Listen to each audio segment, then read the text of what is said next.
Harry, pojď, tady je mamka, vole. Čeká na nás. Harry, ty vole, jak to vypadáš, jak kdybys vylezl komíníkovi z prdele.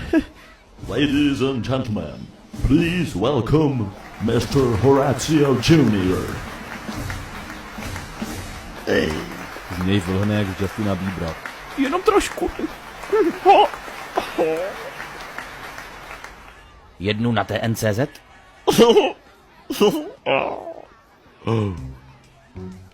Pane bože, co to kurva? Přiveďte mi semka ten pytel hoven. Potřebuju fotku s tebou do kalendáře pytli hoven.